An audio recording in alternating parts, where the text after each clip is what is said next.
All right, we are continuing with the series, the Lightbody Academy Q A panel chats.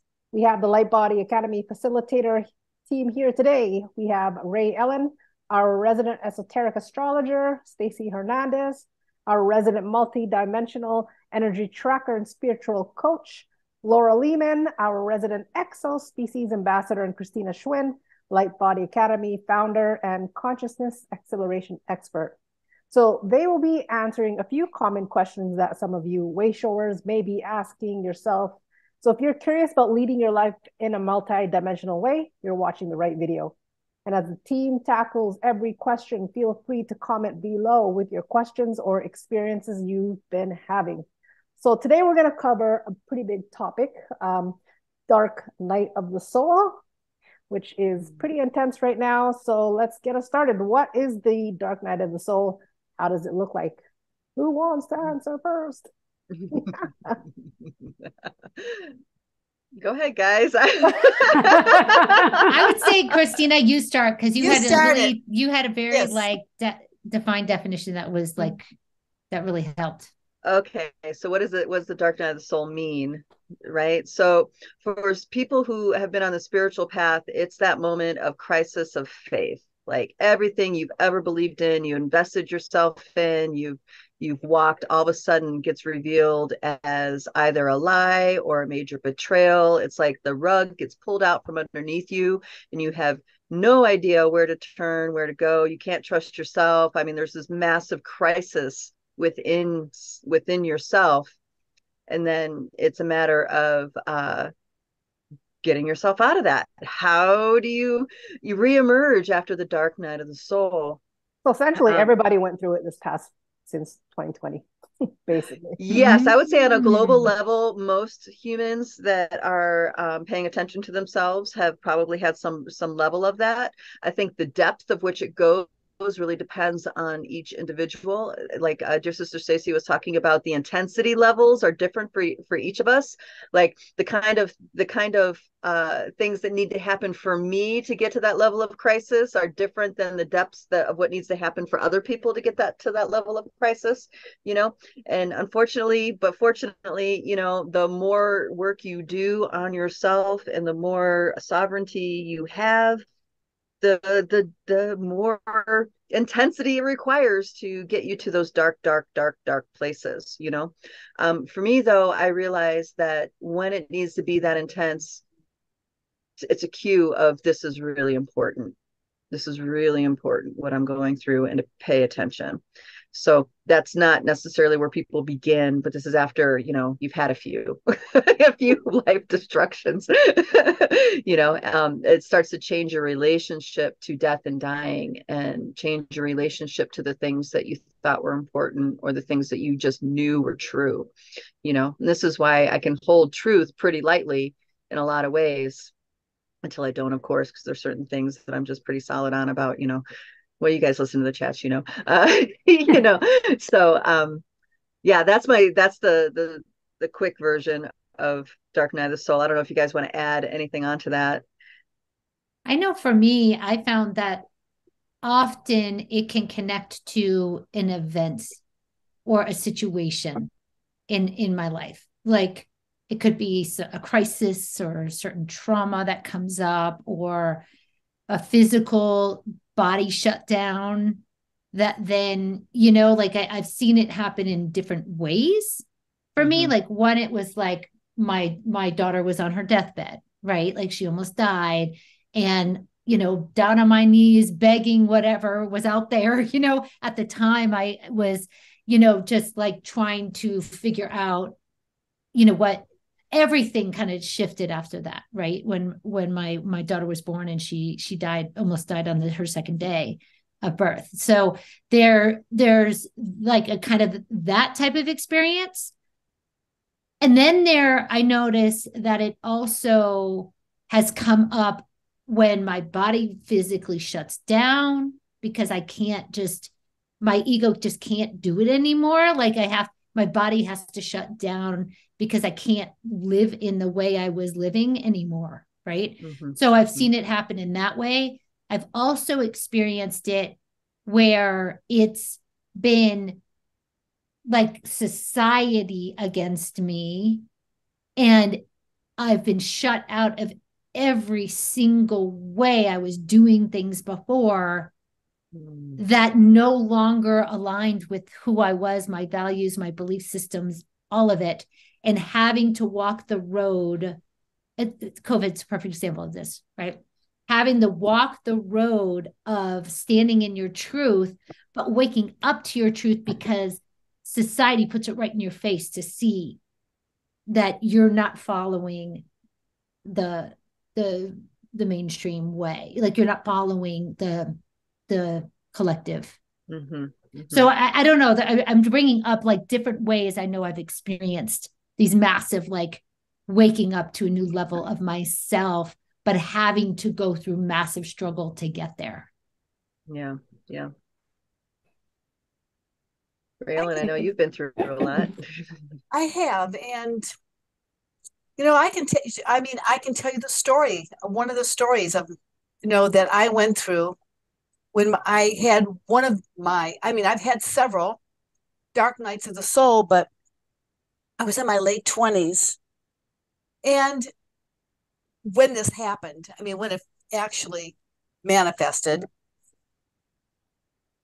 But all my life, from a young child on, I always wanted to know, I always believed in God. What is God? And I found out just recently that that's my moth to flame. That's my existence, that I live to know God. So I went to church one Easter Sunday, and I was sitting in the back, and all these people were around me. And I'm thinking, oh my God, this is happening. This holiday is happening all over the world, and all these people know God, but I can't feel it. I'm thinking, what do they know that I do not? So that started it. That was the event that started it. So there was a year process of who is God? What is God? What does it feel like? What is it? I don't know it. I don't know it. So I was obsessed. I would listen to these evangelistic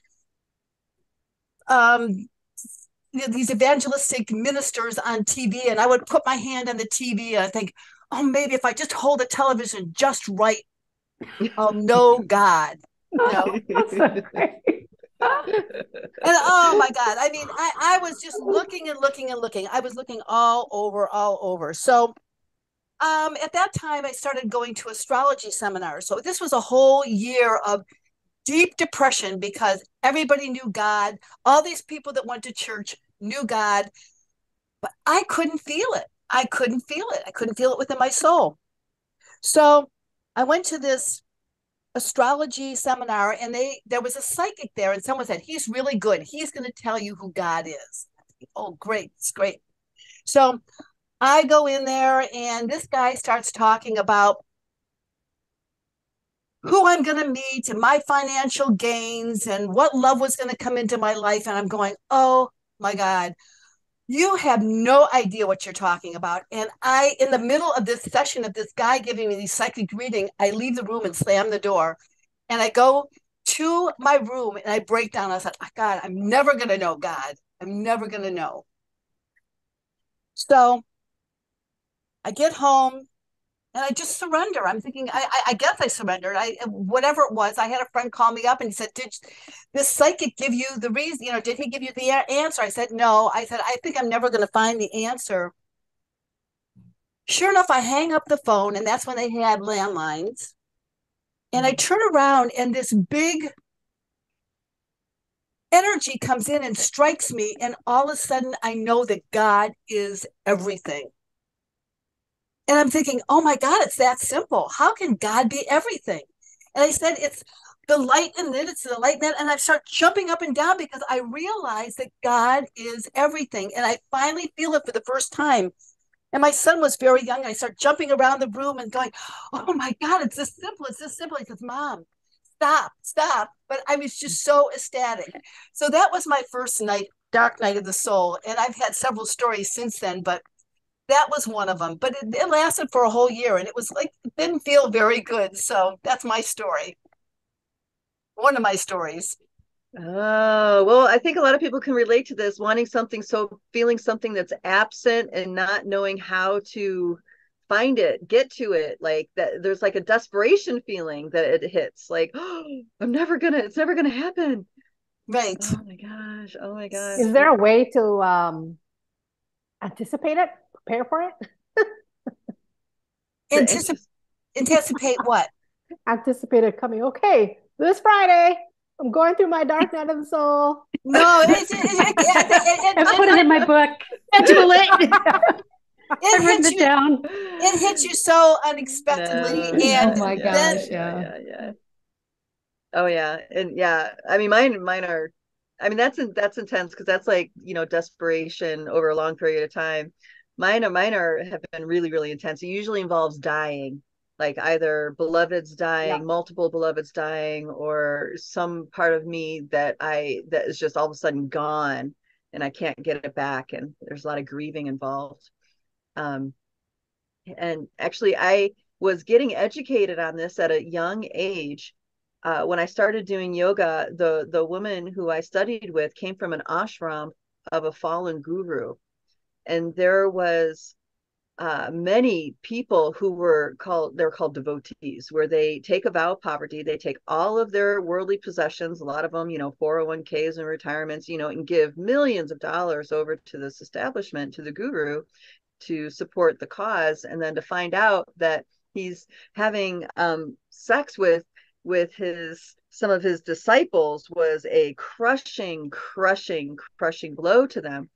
And all this story gets flushed out over the years that I studied with her until eventually she hosts the guru to come. And this is after he's gone through all the rehab of this stuff. I mean, he was disgraced. There's so many things that happen. And he comes and he's still a profound meditator, teacher, all these things, but he lost there was a whole system of yoga that he lost the rights to, and you know, all this stuff. So he comes and there's lots and lots of people, and when you know it, a lot of those devotees showed up. They wanted to see him eye to eye, you know, and I can just see in these people that they were devastated, and it took them, you know, so that was like 5 years gone by and they still needed some level of closure with it, you know. So these dark nights of the soul, they're, you know, that devastation is for real, and it's not a quick fix. You know, it's like it's not over till it's over, unfortunately. No. And I mean, Rae Ellen, you're real lucky you got struck and then it just like opened up, right? Because, you know, sometimes people will go on for many years like that, and you know, turn to addictions or turn to some level of avoidance because they give up, you know, or their health starts to go down. Right. That was my piece. Yeah. And it's really frustrating to know that you're blind to something, but you can't figure out how you're blinded to it. That is so frustrating. Yes. This is partially why I love the work that we're doing in Lightbody so much, because we focus on blind spots. Oh, and yeah. It's like, yeah. And I just say, it's only a matter of time. Now that we see it, this is great. It's only a matter of time. Well, it's the best thing about your teachings, or the teachings here, is that it kind of accelerates these blind spots because you have several people helping you see through them. I mean, that to me is great.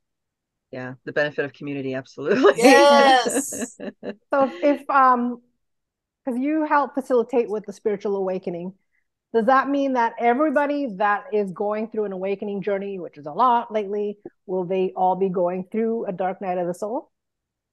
Are those journeys complementary to each other? I have a unique perspective on it. Yeah. Go ahead, Christina. I want to say that no, not everybody, but it feels like, I think everybody. You know, there's no way of avoiding it. So really, you just need to like listen to other people's versions of their dark night of the soul, and it can maybe help give you a sense of like, I can persevere, I can wake up another day, I can face another, you know, walk through my life today. Maybe today will be the day that I wake up, or maybe today the realization will happen, or maybe today the lightning will strike.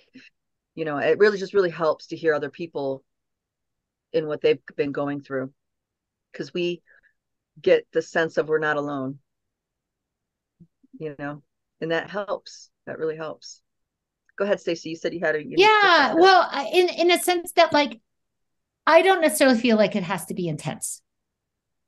And Nice. and the way I'm witnessing people, and even my own self, these levels of awakening are subtle for some folks, and I think it's because they're staying in a place of being open to what's presenting.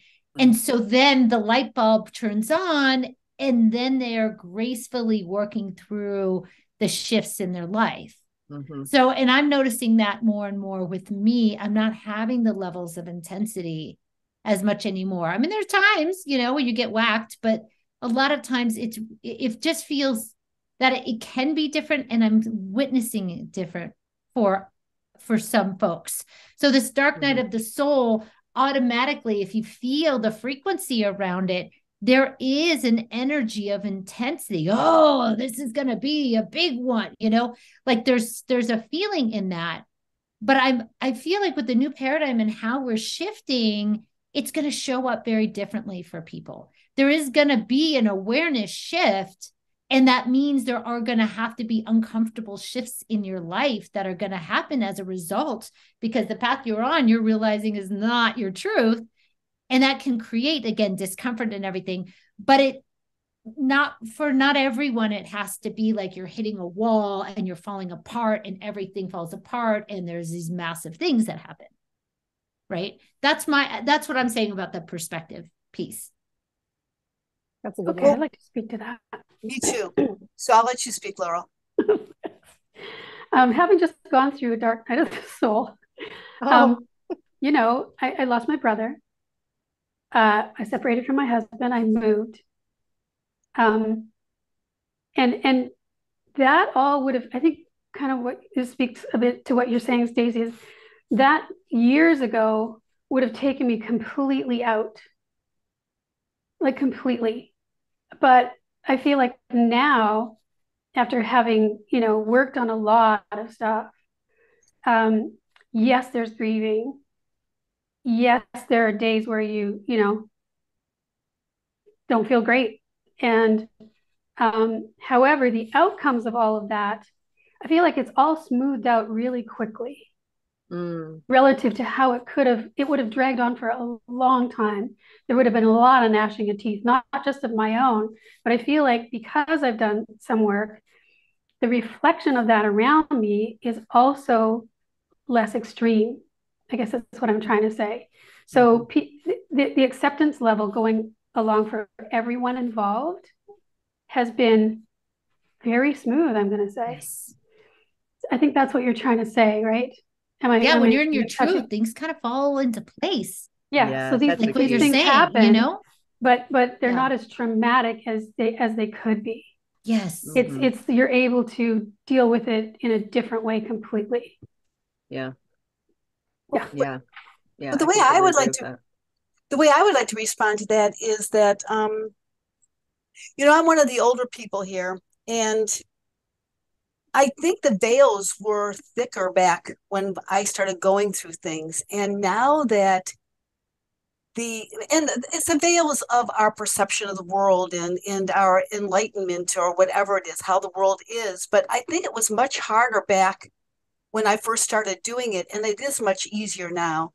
I know you've talked about that, Christina, that the older starseeds, they had to break through some of these barriers that now these people coming in, they'll say, oh, well, this is it. And they just kind of work through it. But, and maybe I'm dramatic. I don't know. I mean, because I know my dark night of my souls have been pretty dramatic, but maybe that's the way I've had to experience it. I have my body matter was just much more dense. Yeah. Well, I think, oh, go ahead. Sorry, go ahead. I was just going to say, the other thing is I think we can now that we know about this, we can see the purpose behind what's happening, and we can see what's going to be on the other side of it. So, I mean, whatever's on the other side of it is going to be amazing. Yeah. And I'm experiencing that too. So, so we're not triggered by what's presenting anymore. We are, okay, I'm noticing this is presenting. Okay, I get to hold space for this. Let's see how I work through this, right? Versus like, oh my God, the whole world's falling apart because you got slammed with something. right? Like Right, there's no, yes. you're not triggered around it anymore. You know, there's a bigger reason for it. Yes, yes, because you're in different relationship to it now. In the beginning, you might go down those woe is me programs, like, oh, whatever. There's all kinds of programs that downward spiral us, and that downward spiral will just like keep going, right, until you decide to stop. But once you've gone through it once or twice, or seen other people go through it a few times, it allows for a different perspective to be like, okay, this is something that really needs to get flushed out. There's something that really needs my attention. And when you give it the attention that it needs, like what you're saying, Laurel, it can be very graceful if you're willing to say yes to your own truth. Even if you don't know what the truth is right now, just knowing that you have a yes for it, even if it's scathing, that's the key. That's the key to the whole thing. It's like, all right, this really sucks. I hate every moment of this, but I say yes to my truth because that is going to set me, that's going to really be what sets me free. That's what's going to bring this grace and ease. It is eluding me right now and very frustrating, but inside my heart, I feel that yes, yes, yes, yes. And just kind of like revisit that, Yeah. The intensities, I think it depends on what we're breaking through, because I've done a lot of work too. And, there is so much grace in my life, but there are still times when the intensity is pretty hardcore, I think I go through it much more quickly because I can like settle in and I have you guys and, I have a community of people that can hold space so I can maybe talk some stuff out to help me get to land in a different place inside of myself in relationship to things, because that's also very helpful, being able to talk things out, with good space holders. And because in the act of speaking, I discover loops in my head that aren't the truth, that when they're in my head, they feel like the truth. But when I say it out loud, it's like, oh yeah, that doesn't feel right. I don't think that's the truth. And it requires a space holder for that, So I don't know if you guys notice anything that helps you through it or helps you process, but that's one of the big pieces for me right now that I'm really grateful for. I find like the young kids, I don't know, correct me if I'm wrong if they go through it, but when I was a kid and certain circumstances would come up that would obliterate like the mainstream beliefs, it didn't faze me because I find like the more curious you are and the more you love adventure with any kind of big pivot, I'll be like, oh, cool. I didn't know that. Okay, let's go see type of attitude. But that was when I was younger, before I took on all these programming and beliefs and got attached to situations and outcomes. So I think that's another thing, your attachment things. So you bring up such a that's great exactly right. point. I think about my two daughters, right? One, lives life from a place of curiosity, right, and inquisitiveness. The other is like really wants to stay in her shell, right? And the experiences they're having is very different.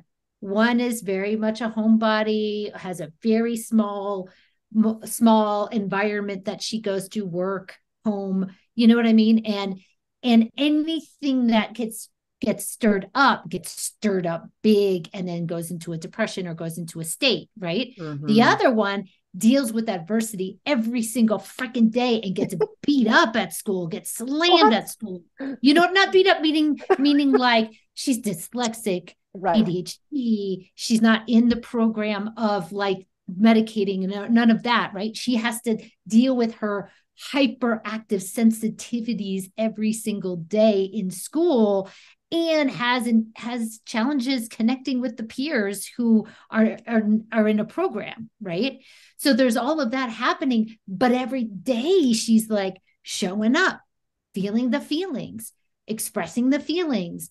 She's like curious about how they're interacting. You know what I mean? It's very interesting. I think personality also has a lot to do with it, right? How we're built. Because I know very differently how I manage and get through something versus, let's say, how the way my husband did or the way my friends do and other family members, right? Like my whole family has a history of alcoholism, right? Like that's how they had to deal with all of this stuff. So it's interesting you bring up such a great point when you just are in a place of curiosity around it. But some people have that naturally and other people don't, right? Yeah. I think it was Einstein that said that curiosity is a form of intelligence. Makes sense. Yeah, I can't remember the exact quote, but that was the essence of it, that, the key to extraordinary intelligence is curiosity, something like that. I can't remember exactly how it goes, but when I read it, I was like, absolutely, because people who aren't curious, they stay in their little box. Yes. Starseeds, indigos, we're curious. And when we hear outlandish stuff like, oh yeah, there's been ETs interacting with humanity for thousands of years, we're like, oh, thank God I knew it. Or it's happening to me. Yeah, right. Exactly. It's like we don't have the big mind blown, oh my God, am I insane? We don't have that. It's more like, oh, thank goodness I knew it. That's why I see with this next coming few years, as things get revealed more, half the population will be like that, and then the other half will have like a breakdown. Yes. Yeah. Well, this is a narrative within the disclosure community about, the reason why they're keeping ET knowledge secret is because they are trying to they don't trust humanity to go through their own dark night of the soul to face that, their beliefs about God, and it's like, well, wait a minute, It's coming, Yeah. Coming anyway. Who are they to decide that? Yeah, exactly. Who do they get to decide that? Yeah. And well, this is also disclosure, so who knows how much is true and how much isn't. Mm-hmm. Yeah, this was oh God, a real famous scientist that said this. I can't remember his name, but if it comes back to me, I'll say it. But he's really, really prolific in the disclosure movement, especially around the information with Mars. Anyway, go ahead, Laurel. You were going to jump in on something on that. Oh, I was just going to say something about it, the accepting everything as it comes and not fighting against it. I mean, that's a huge tool, because the more you fight against something, the harder it gets. Yes. So for me, that was a big part of it. Well, in the different dark nights of the soul, is just accepting this is happening. It's not happening. I'm not saying why is it happening? Because that just keeps you in a loop. So just accepting what is for what it is. Yeah. Every step of the way. Yeah, if you break that down. Oh, go ahead. Yeah. No, go ahead, Stacy. If you break that down to physical pain, right? It's more painful if we are, in that, it hurts, versus I'm breathing through it, right? And you accept, you surrender to the pain. I think about it in that way, right? Like it's the same thing. Yeah. Well, that acceptance can go so many directions. And another one that people sometimes overlook is to accept the fact that you're conflicted about it. That's very good. That's a big one, because it's like something's coming into our lives. Part of it's a big yes, but part of us is a big no, because we're really invested in what's about to die. So accept that you're conflicted. Probably the first awareness to come in. Well, a lot of people don't, they battle inside themselves. It's right, it's wrong, it's this, it's that. And it's like, okay, can it be all that? Can you accept that it's all that? Or there's something wrong with me if I feel this way. Oh, that's a big one. Oh my gosh, our feelings for, empaths really suffer from that too, being made wrong. And so they start to just make themselves wrong and invest in that, because that's what keeps them safe. So when the dark night of the soul happens, it's like a huge battle gets revealed inside. And they tend to clam up too. So they don't, because of exactly what you're saying, they don't share that with anyone. They keep it to themselves, and then things just get darker. Just darker. It does. That's why a community, even if you just have one person that can hold that space, it's so important. So important.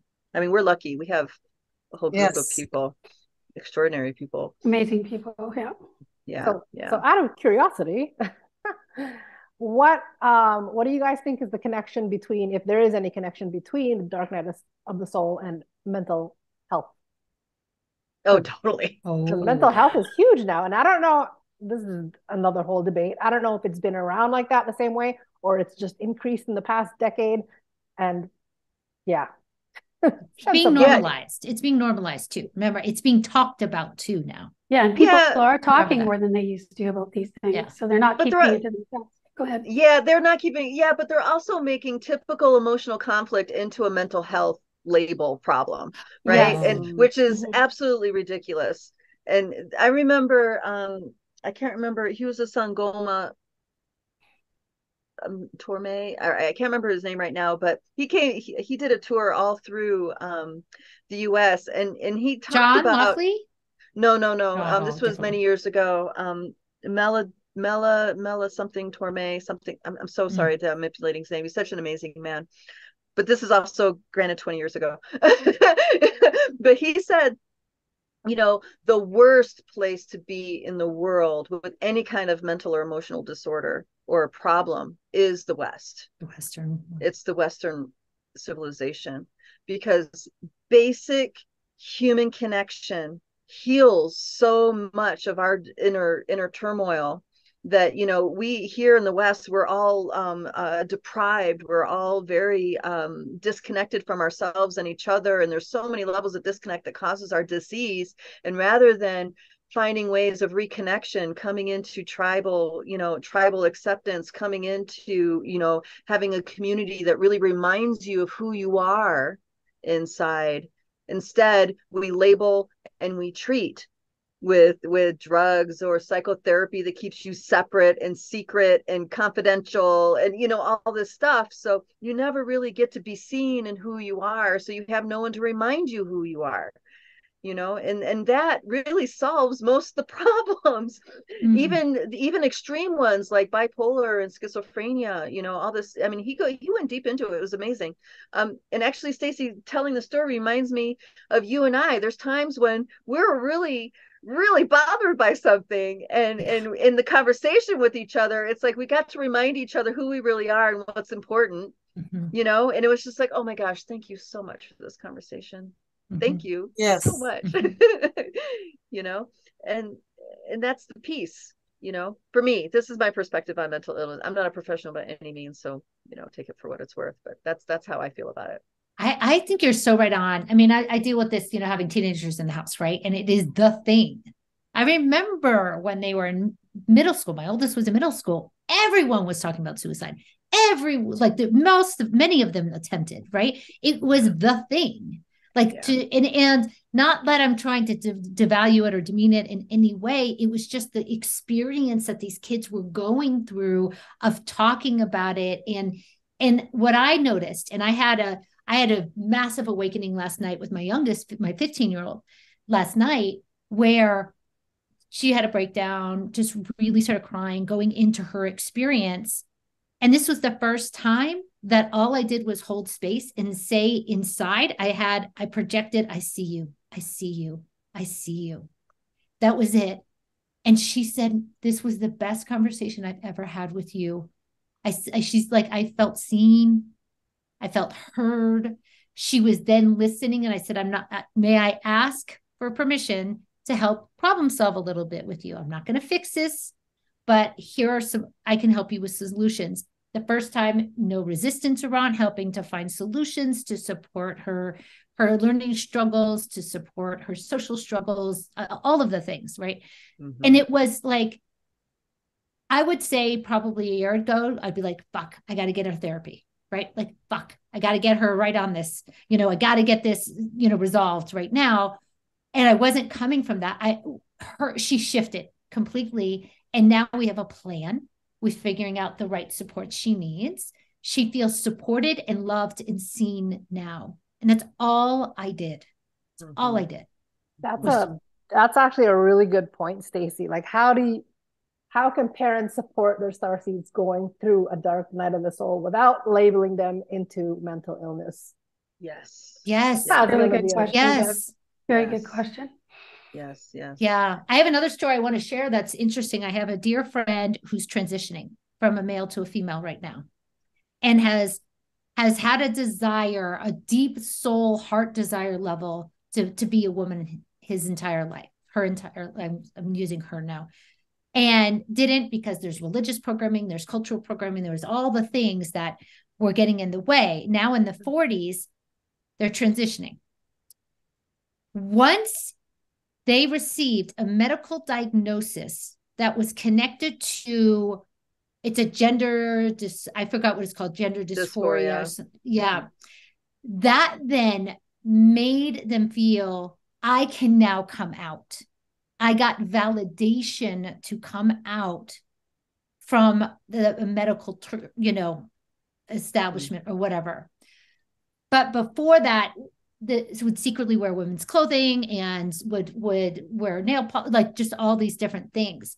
But now the whole mental health of her has shifted to, was, really like medicated, doing all these things and this and that, to now shifting to, I'm now being seen by people for what I look like in the inside, what I feel like in the inside. And everything is falling into place for this person because they're finally being seen. Life is like dramatically shifting with relationships, with abundance and things that are coming their way. This is a very, very controversial thing that you bring up, Stacy, really. Yeah. Because, sex does not have to be binary, but because we are that way, people feel like they need to surgically alter themselves, chemically alter themselves. And that's unfortunate, because for me, it's a huge conflict, because now the person is permanently dependent upon pharmaceuticals, which I think is a curse. Yeah. Okay.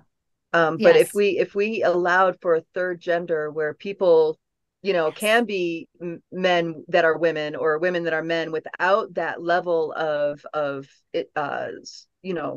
intervention, I think they could be at peace, within themselves. They would have a place in the world that fits. Yes.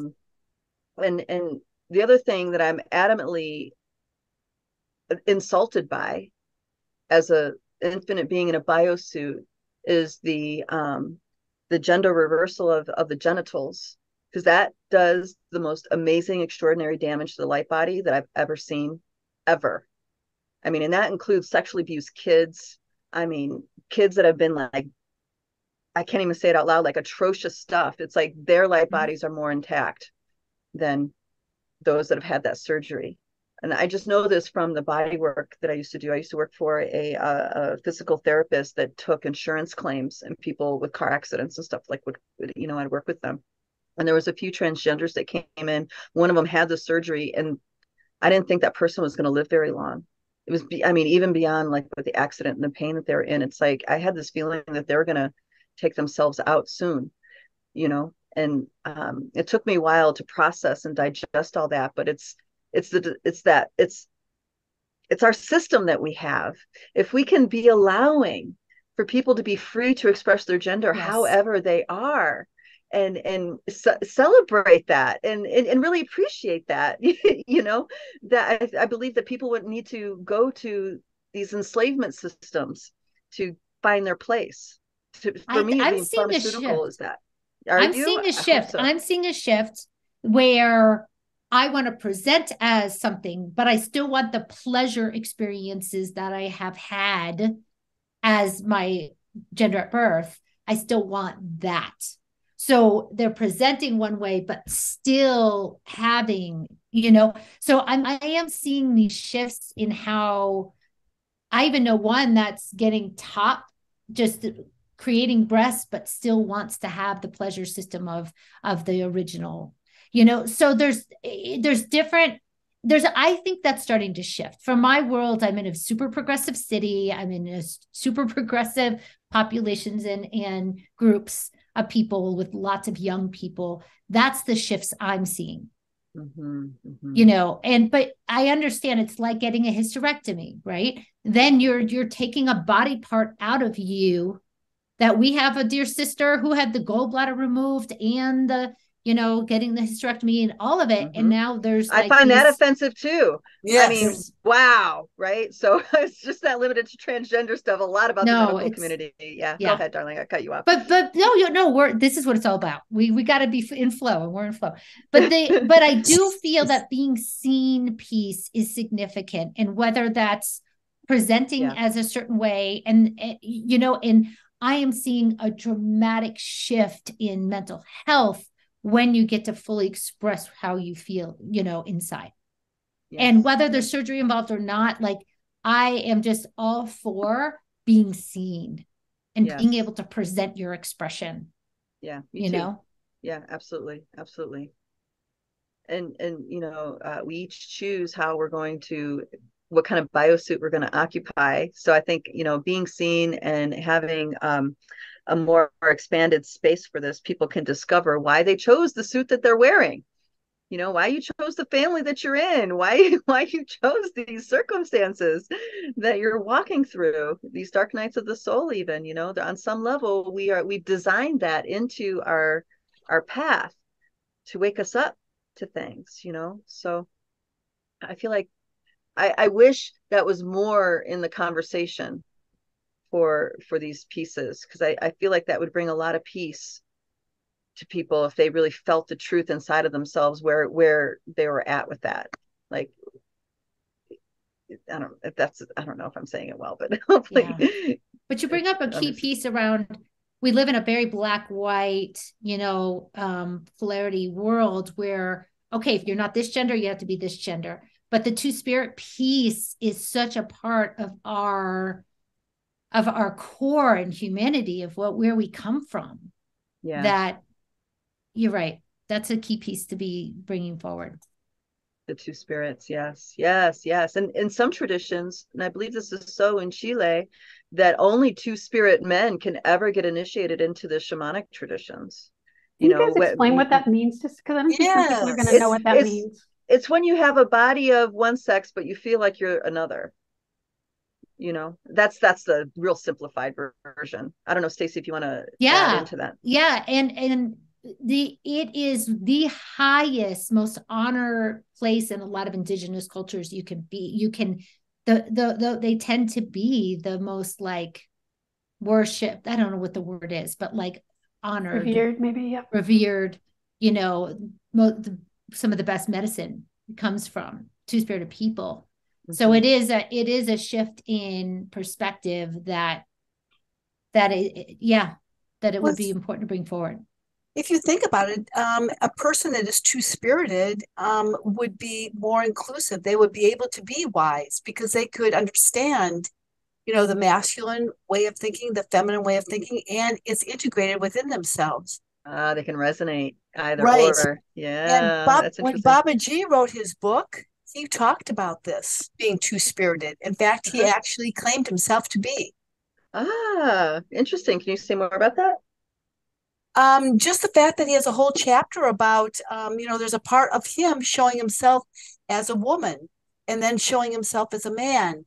And, and he said that he just, that's all I know. I can't talk more than that. But since you're bringing this up, now I understand the chapter more, so. Okay. But it's all inclusive. It's being able to understand it's kind of like the wholeness of everything. Mm-hmm. Mm-hmm. I had a friend for a while when I lived in Ohio. She was clearly a man trapped in a woman's body. That's what it seemed like, and of course she grew over time and embraced being the label of lesbian. But when you just see her arms, her hands, her face, it's like, she could easily be a very attractive man, but, it took her, it was quite a journey to figure her place out in society.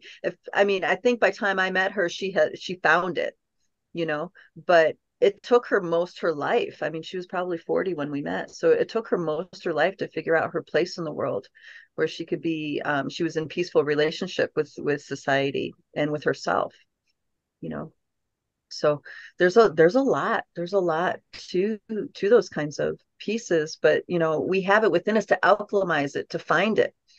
And I think that's the point, how do we find, alchemize this, transmute the pain and bring in the truth of who we are in that and live in that.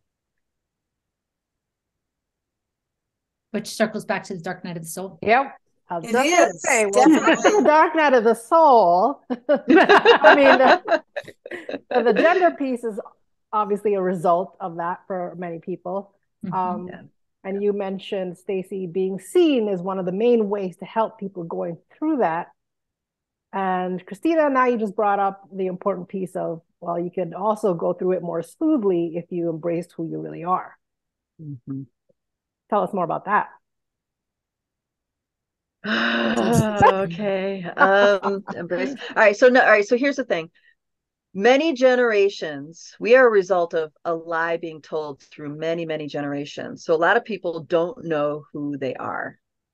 And that programming starts in the womb space, and then you're born, and then you're fed more lies. So unless you have a really like something lined up in your akasha for you to never lose sight of your truth, we get completely lost in the programming of who we're supposed to be, what the right thing is, all this stuff, and we don't really know who we are. And I know this for a fact for myself, because there's so many times where I had an aversion to something that was actually in total alignment to my truth.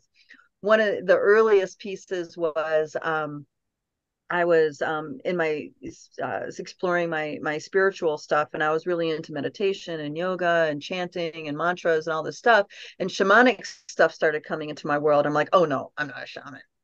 I don't resonate with shamanic work. The irony of that statement, right? And I said that steadfastly for years, but then wouldn't you know it, I start doing prayers and meditations to bring the right teacher forward to me, because I was running into one terrible example teacher after another. I was like, God, this is terrible. I really, I want my real teacher. And of course, he was a shamanic guy, Alberto Violdo, in conjunction with Barbara Handclough. They both, male, female, it's very interesting. They both came into my path at the same time, both very powerful shamanic teachers. So I go into that, and then I realize, okay, yes, this is me. This is totally living, breathing, natural, right? And then I go into the healer path, and then I'm in the healer path, and I'm taking all these trainings, and I'm learning, and I keep getting put into these teaching positions, and I'm just like, oh no, I am not a teacher.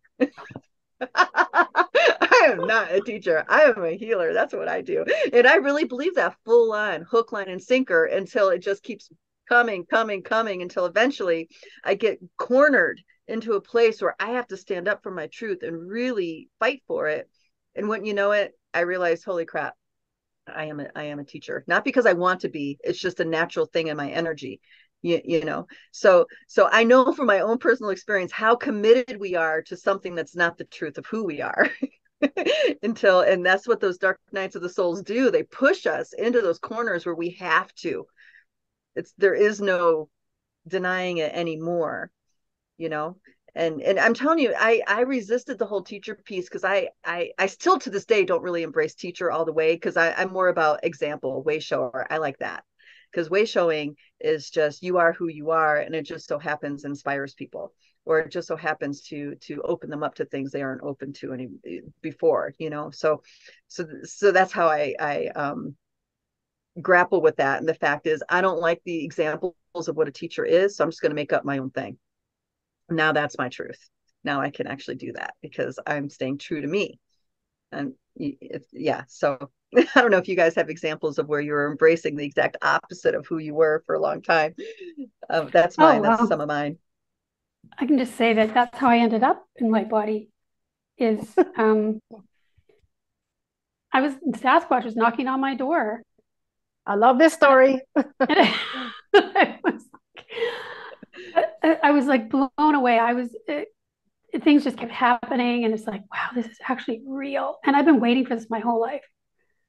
But at the same time, I was deep into a Buddhist tradition, and I was working hard and doing a lot there. And but anyway, Sasquatch just came and blew that right out of the water for me. And going from that to something so different. But honestly, there was almost no lag time between when I left and when I met Christina. It's almost like they overlapped. But I was wondering, what the heck am I going to do? Like, I'm again, like, the anchor's cut, and I'm floating around in the ocean with all this stuff that's happening. Where am I going to take that? How am I going to, I need some direction. I need some guidance. I need something. And then I started watching Sasquatch videos, and the conference in Shuila came up, and I saw Christina. It was like, it's just like ding. And I started watching lunchtime chats, and then I had a couple sessions with her, and then we met in Shuila after that. And once when I met her, it was like, that's it.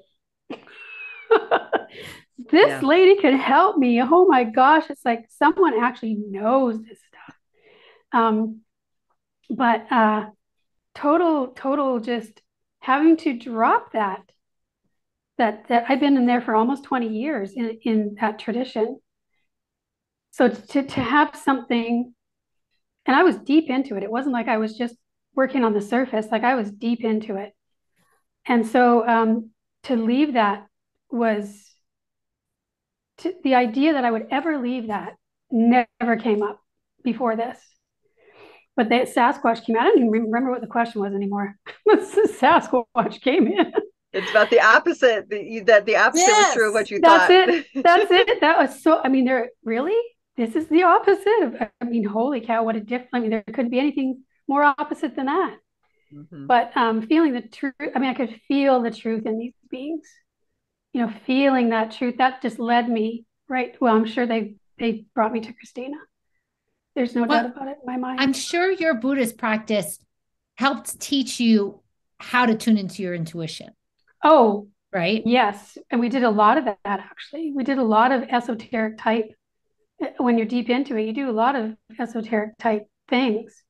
But there was always something that wasn't acknowledged. There was always something I knew was functioning that wasn't acknowledged, and it wasn't even really accepted. Was that intuitive part, even though you're using it in a very confined way, in a sort of a, here's how you're going to do it. You know what I mean? But for me, my experience in those situations was so different than everyone else's. So when I would talk about my experiences and things would be happening and like like a lot of things would happen in my experience, and I would say, well, did this happen? This is what happened to me, and everyone just clams up. No, that's not okay. And so I just started to shut down, didn't talk to anybody. But anyway, so then coming here and this being what I actually do now, it's just, it couldn't be more opposite. It couldn't be more opposite. And I just feel so grateful to have a venue to be able to do that in, where people accept that and have their own experiences of similar things, Well, what I think about is the person who doesn't have, like, you were in your intuition to know Sasquatch came, okay, I there's something calling me to shift, right? Like you had that. I think about the people who are in the dark night of the soul that are like, they're in the resistance, right? Yeah. They feel it's because of whatever, the external circumstance, right? Or the this or the that. How do we support those folks? What message do we bring forward for them that can help them to understand, when you're in this, here are some things to do to start really being able to be yourself, to see your truth, to know your truth, because so many don't. That's tough if they're not willing to open up to it. Yes, I agree. Exactly. If you don't have that curiosity, right? I think it comes down to that. Yeah. And willingness. Willingness. And being in the right place at the right time. Because they may be going through that, but, we just happen to plan to meet each other at one time in our lives, on all of our lives, and we kind of fell together. I think that you have to be willing to see it. Sometimes I think they see it, but don't, Yeah. Well, then there's that leap of faith that comes after that. Yes. That willingness and that, well, it's almost something inside you that won't let you not do it. Yeah. You know what I mean? Like, yes. It's the itch that it'll just keep getting itchier. Yep. Year after year, it gets stronger. It gets stronger. Yes. Until one day, that's it. You can't do anything about it. It's okay. This is happening. No, I love that quote. That reminds me of Christina's quote. What is that? You won't change unless the pain of not changing Oh, that's More actually intense? an ancient Chinese proverb. I can't Okay. claim that. I have no Okay, claims okay. on that one. Well, I heard it Yeah, from you. So. it is people. A lot of times people only change when the pain of not changing is more painful than the change itself. Yes, love that one. Yes, That is so it's true. true. It is so true. Yes, yes, absolutely. Yeah, I wish I can claim that level of wisdom, but no. Ancient Chinese. Chinese Now, proverb. Rae, I'm going to put you on the spot here because how can the astrology of the soul help someone go through their dark night of the soul? It's an extra tool they can use to smooth out the bumpy ride, kind of. Well, actually, when I went Or it through might that, trigger the bumpy ride. Oh, you have that too. well, actually, when I went through the Dark Night of the Soul, I went through a thing called the Saturn Return. Oh, And Saturn Return is when you have, astrologically, you've developed your physical body, your emotional body, your mental body, integrated that, and then you wake up to, is this who I am going to be? Or am I going to go on my spiritual pilgrimage, so to speak? So, astrologically, if you're open to it, it just talks about the cycle that you're in. And it will give you an awareness of maybe going through a challenging time or going through a time. And if you're going through that challenging time, it gives you insight that maybe little avenues for you to make different choices or attract different people into your life. So it's all about harmonics, and you have to be open to astrology. You have to be open to, going to someone who may be a guide to you to discover what cycles you're going through. Mm-hmm. I remember I had a conversation with the Dear Starshine. I was in this other spiritual group. She was young, like maybe 21 or 22, something like that. And we had very deep conversations. And I said, yeah, well, this is my pattern. I recognize this cycle. And she looks at me and she's like, I'm not old enough to know any of my patterns yet. I don't know what patterns I have, and I was just like, who I'm talking about, Stacy.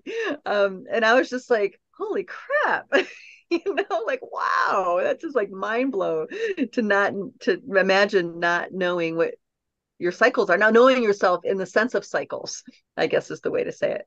Because when you have a sense of cycles, you can, it's not that you're repeating the same old thing. It's not like you're stuck. It's like you can see how you're in a place that's a little bit different than how it was before. And then it's a little bit more different than how it was before. So it's like, even though you're revisiting a similar energy, you can tell that you're in a different place with it. So there's like this sense of, oh, I'm growing. Even though I'm looking at this same old picture again, I'm growing. I'm a little bit different than I was before. Like it's more refined. Yeah. Sorry. Yeah, exactly. It's more refined. Yeah. It's interesting because, go ahead, Ray. I was going to say, I can attest to that because I'm going through that cycle right now. I went through this cycle in 2004, and now it's another cycle. And now I have all this experience to experience it in a different way. So, yeah. I think though that young people, I don't know, I'm around them a lot, like they're in my house, right?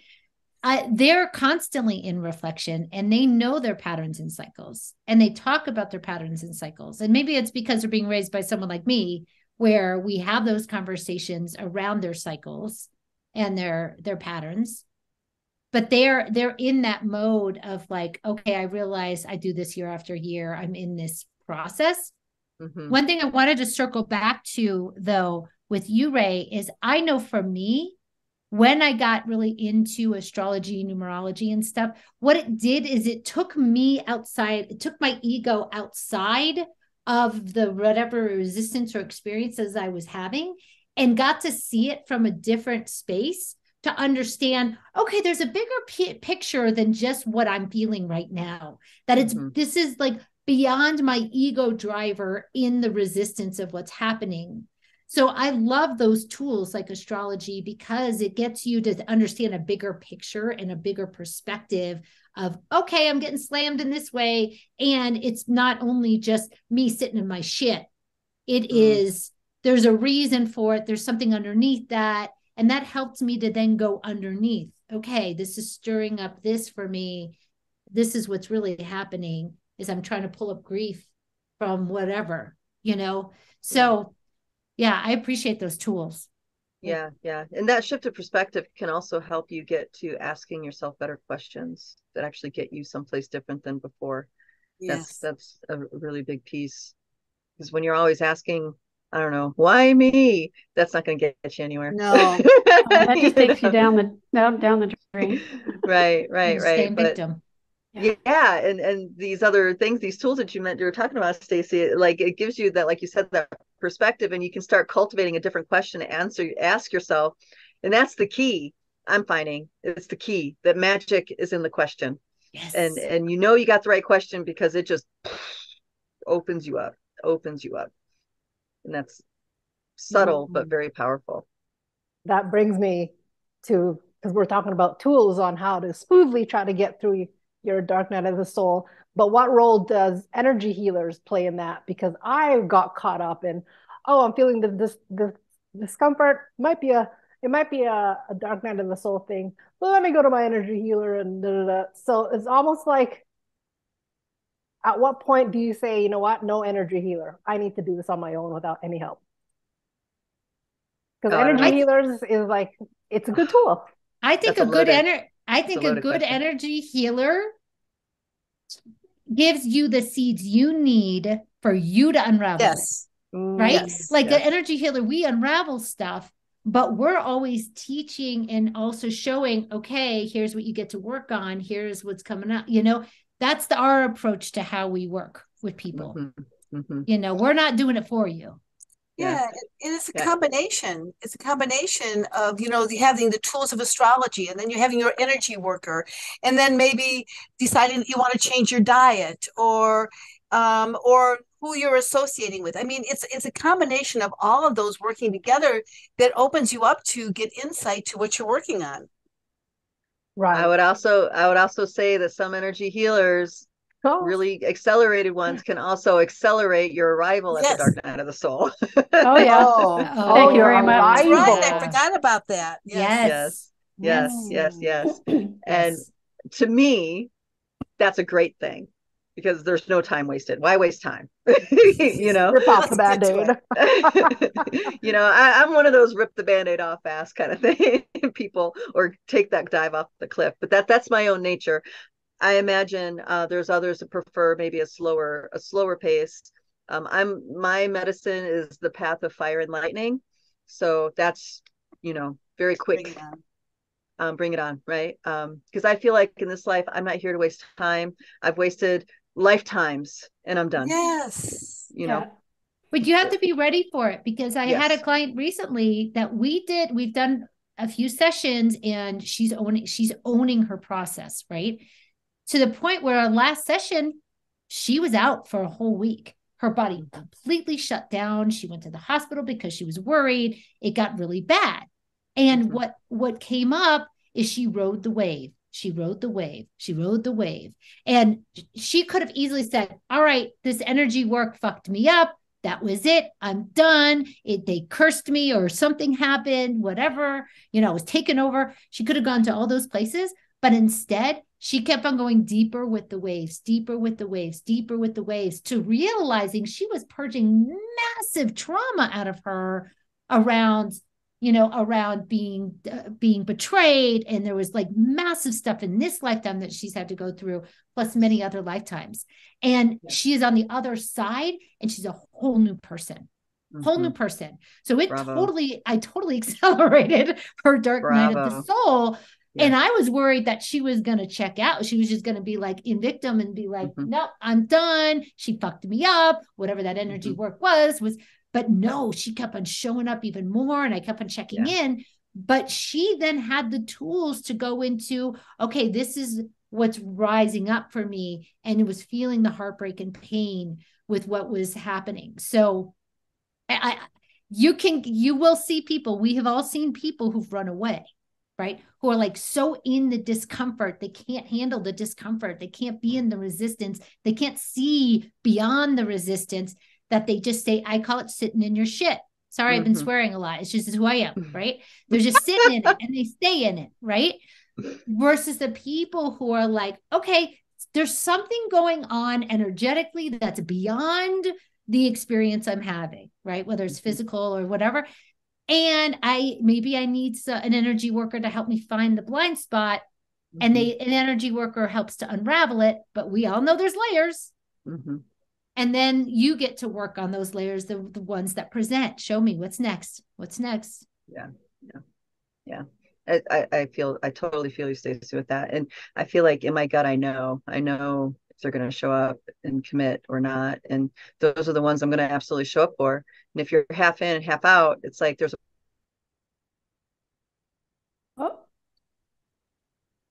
technical difficulties, and Stacy is we lost you, Christina, but she brings up a good point, and I'll just finish her thread, but because we've heard her talk about this before, that you're willing to go all in. Christina, we lost you. Am I back? Yeah, now you're good. Okay, go ahead. No, you go for it.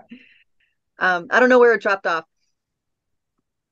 You're willing to go. You're willing to show up for that client if they're all in.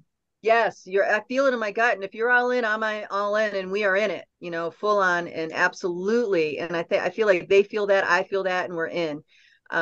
When you're half in, half out, I'll tolerate that for a little bit, because a lot of times it's just our resistance to some, our ego driver and fear or whatever. But when it gets to the point where I have to hang myself out on a ledge, it's like, no. You are here with me, or we're not going here at all. And I will call them out. It's like, listen, you either want this or you don't. I'm not your mom. I'm not your dad. I'm not, I'm your savior. You are in this with me, or you're not. Own it now. And when I'm infinitely patient until I'm not. And people really feel it when they hit that wall, and they either break down and cry for a while and wake up to themselves, or they say, yeah, you're right, I'm out. And for me and for our community, it's better that they leave if they're not ready, right? And it's even better if they cry it out and they figure it out and then they show up, because now they're like, it's full on. And when you have a whole community having your back like that, it's powerful. It's so freaking potent. And you guys are all nodding your head. You know exactly what I'm talking about. Yes. I feel like we have that. We have that. We do. But this is the process of getting of being in this group. It's like, we have your back until you decide you're not showing up for yourself, and then we'll call you out for not showing up for yourself. And this is where that's your, what do you call it, Stacy? Coming to Jesus moment. Yes. That's right. That's right. I love that. Yeah, I love that. But that's why our group is so strong, is because we each have that moment. And some people it's just a little blip. Oh yeah, no problem, I'm in. And other people it's a major crisis they have to cry about for a while, and find and soul search. So, but either way, the choice gets made, and that just makes our group all that more powerful, all that more strong for each other, And, we've had this guidance where, you guys have known this in the light worker world, that we need to keep getting together in groups. And that's always been a bit of an issue. Oh, boy. Issue. It's been an issue, but I know we're being called in the new paradigm to show up, show up in groups. Well, you grow up, that's Aquarian consciousness. So you take it back to astrology. It's group consciousness. Yes. And I feel like we've successfully hit the nail on the head of what it looks like at the community level. I feel that through my whole body when you say it. Yeah. So is it possible then? Well, yeah, it is possible. I just answered my own question. For a group of people going through the dark night of the soul to proceed with it at the same pace, if there's a group? Oh, it's so much faster and easier with a group than by yourself. Oh, I agree. Yeah. That's and explain why is that? Well, touched. Oh, go ahead, Rae. I was gonna go back to that scene, because you have people that have been through it. You have people that see you. They have experience. So some people are farther ahead, some people are behind, but it's like we're all helping each other through. I mean, I guess that's why I'm seeing it. But no, you can go on, Christina.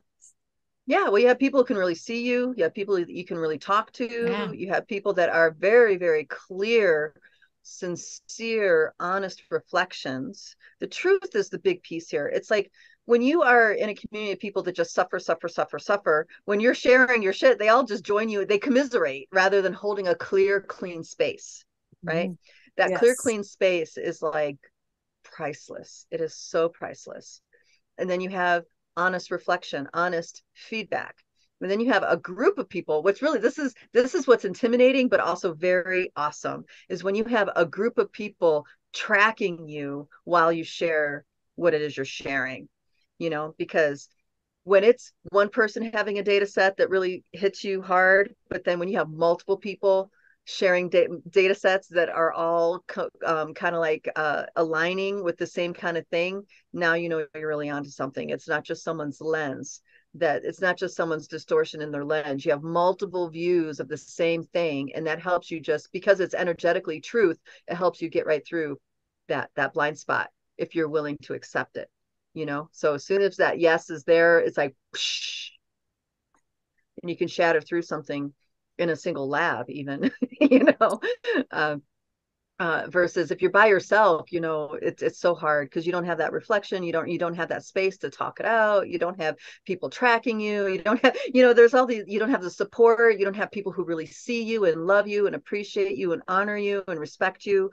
I mean, that's huge. And I was going to say, basically all you have is that loop that you get into, and you just keep going over and over and over it.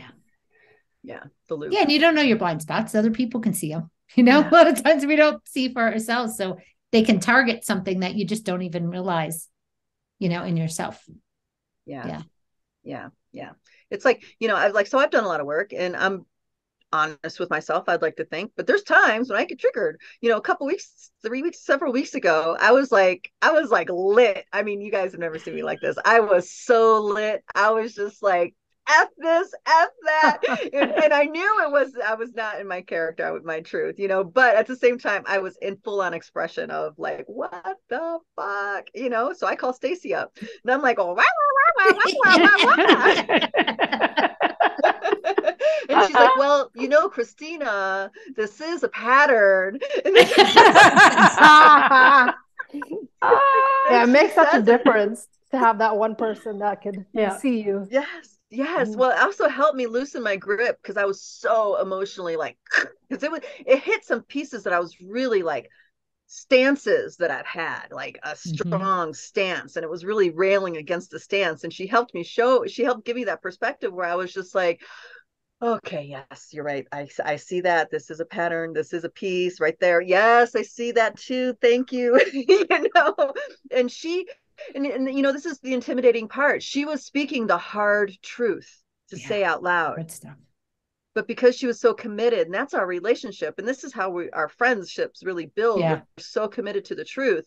That's more important than caretaking each other, you know? Oh, yeah. And you've done the same thing for me. Yes. And it stabs me in the heart at times, but it's like, got it. I know where to go from here. Got it. Yeah, it wakes us up. Yeah. And we're not trying to be mean in any way. It's compassionate truth. It's like, honey, I love you. I love you. I love you. This is what I'm seeing. You know? And then, and this is exactly why you're calling. So I can say this to you. If you don't want the real truth, go to someone else, because you know who to go to for. Yeah. Exactly. If you want to sit in it and just stir in it and just bitch and moan and be righteous and everyone sucks and this and that, you can go to someone else, because right. not here, not in our space. Not in our space. But you know, it's true. But the truth sets you free, because you know the truth, and you know when people. And if you want somebody to commiserate with you, you know, you'll call someone up to do that. But if you really do want the truth, it really does set you free. All of a sudden, it releases. It's amazing. Well, in this particular situation with Stacy, if that didn't happen, I wouldn't have been available for the absolutely astounding, miraculous events that followed. I mean, this is like life-changing events that followed. You know, so if I didn't have that, I could have just like left like I was about to. And since she, showed up in the way that she did, I was able to show up for myself in the way that I needed to for these major breakthroughs to happen. So. Well, and you did the exact same thing for me, where I was traveling. I was in a situation way outside of my comfort zone, triggered the fuck out of me every single day. My daughter was in massive experience too, being triggered. And you did that coming to Jesus in that space that I was in. And you said, you're not showing up for yourself. You are not showing up. And I know the way that you want to, your heart desires to. And that just like shifted the whole rest of the conference that we were at, the rest of the experience we were at. And it was exactly what I needed to hear, because I was just sitting in it and stirring in it and stirring in it. So you did the exact same thing for me pretty recently. Yeah. See, group effort. It's a group effort. Yeah. Going back to the wisdom of the Sangoma, we need our tribe. We need our people to keep us on track. It's not a solo game. It's a group game. Absolutely. So let's bring this back around to the ways that people are going through their dark night of the souls and what can help them. So far, we've got community, being seen, tools such as, I'll call it astrology of the soul, however you want to look at that. It could also be soul, or no, what's that term? Starseed astrology. What other ways, as we start wrapping up in this next 10, 15 minutes, that are big pieces? You brought a perfect one forward around being in a space of curiosity. Mm-hmm. Mm-hmm. Oh, yes. I already forgot about that. Like, what's on the other side? Yeah. What's on the other side? Yeah. Yeah. And understanding this process is taking me somewhere. Mm-hmm. It's funny. My cousins always thought, you're so gullible. You're so gullible. It's like, I am. But no, I'm just curious. You're just curious. Well, I think we're at a time period right now where all of humanity is going through the dark night of its soul. Because each of us are going through it in our own way. But if you just look about the last couple of years of what's been going on, I think that people are going through really deep questioning within themselves of what is true within themselves. And of course, you can reflect into the media, which is not the ideal source of information, or you can seek out other sources of information that sometimes are banned from you reaching out to them. So I think humanity right now it's like a group of people are going through the dark night of the soul as well. I hate to say it, but that is one of the blessings of having a catastrophe event, is it forces mass people to wake up. Yeah. It's really amazing how catastrophe rallies humanity. It really is amazing. I would like to throw in one more tool, because it's such a powerful force in our lives, and it's so potent on the energetic and spiritual, and that is forgiveness. The willingness to forgive. Now, I don't mean forced forgiveness, ego forgiveness, because that doesn't do anything besides make you wrong. It's like deep in your heart space, you truly have a sense of compassion, and you want to forgive yourself for the things you've done, the ways you've acted. There's a list here, but that spirit of forgiveness is, when done in the truth of who you are, is a superpower to dissolving a lot of these things that keep us locked up and blind. And that would be the piece I would add in. And we have actually on our channel, we have a free forgiveness practice that we offer to everybody. If you want to look at it, you can. And that's how to bring yourself into a space of forgiveness that has an impact throughout the Akasha. So it's like a multidimensional forgiveness practice. It's not just, hey, Mom, I'm sorry. It's way beyond that, way beyond that. And so it's on the Lightbody YouTube channel. Under videos, I'm assuming. Yes. Not lunchtime chats. Okay. No. Perfect. No. It's called forgiveness practice. That's all it's called. Cool. And yeah, I don't know if you guys have any experiences with that you want to share. That'll be a whole other. That's a whole other podcast there. We should take note of that. The forgiveness. Now there is that really popular one.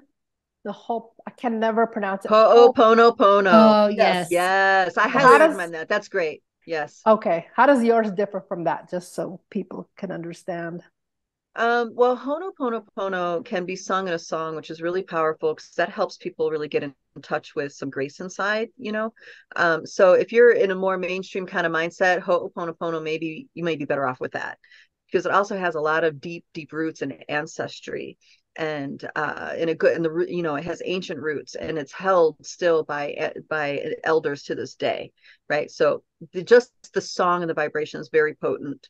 I would say for starseeds, indigos, the practice that we have is really great because it opens these doorways of being in presence for discovery, and it really brings you into a step-by-step process on how to open up those multidimensional doorways with your intentions.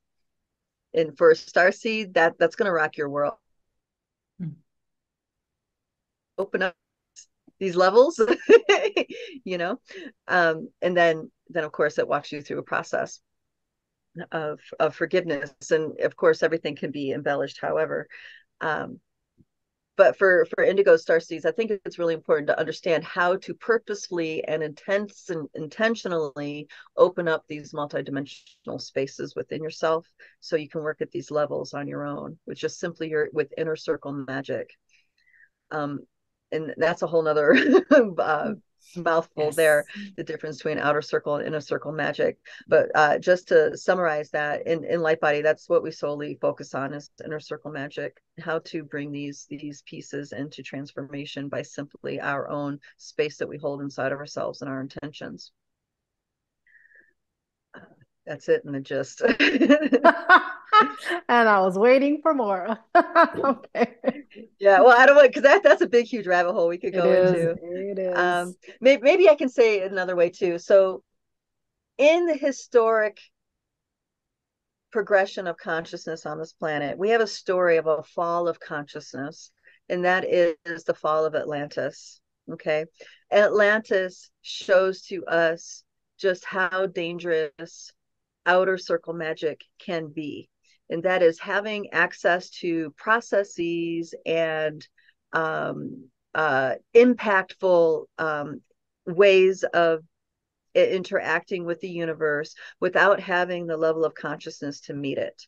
So that's why there's so many stories of the fall of consciousness with Atlantis. They abused technology, they abused this, they went against nature. You know what I mean? We have all these different facets of the story. But then when you go into the Lemurian levels of consciousness, they were solely inner circle magic, and that is never can be abused because you have to be at the matching level of consciousness in order to have access to those realms, to those capacities, you see. So as the story goes, Atlantis waged war with Lemuria, and that led to the Lemurian Holocaust, and then led to the installation of the polarity grids of the Atlantean storyline. So just to give a little background and feel in your body what's going on, those listening to this video, what's happening when I say these pieces, because this is a huge tell for you that you have the capacity to meet these multidimensional levels within yourself, right? So I teach some really potent stuff. We all teach really potent stuff. And other people that I know have come on the path had major fear about creating beings that can be dark lords, creating beings that could be abusive to these, with these pieces. But because we focus on that inner circle magic only, you can't abuse it, because if it's not the truth, it's not going to work. Period.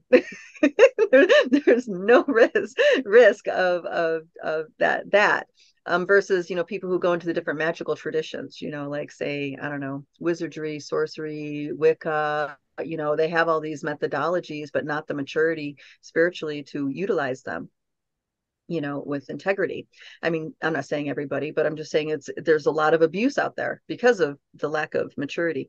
So Wow, I totally got off on a tangent there, but so that's why we focus on the inner circle magic, and this is why we have so many interdimensional allies, like the Sasquatch, like the Fey realm, like the different elemental beings. It's like they are allies with us because we are truly in alignment with the truth of the cosmic nature of things, you know, and that's what fuels inner circle magic, is being in alignment with cosmic truth.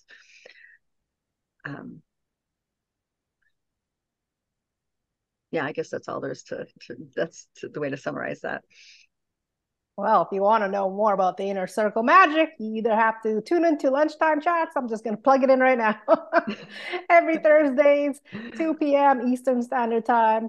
We'll touch upon that in future podcasts, or you can just check lightbodyacademy.com and start at Lightbody 101. Let's start there. Yes. Or if you're a dreamer, the Dreamtime Healing Project, that one's woo. Plugging it everywhere. Yeah, well, you know. All right. Well, until the next time, we'll see you soon. Bye-bye. Thank you. Thank you, Beth. Thank you, guys.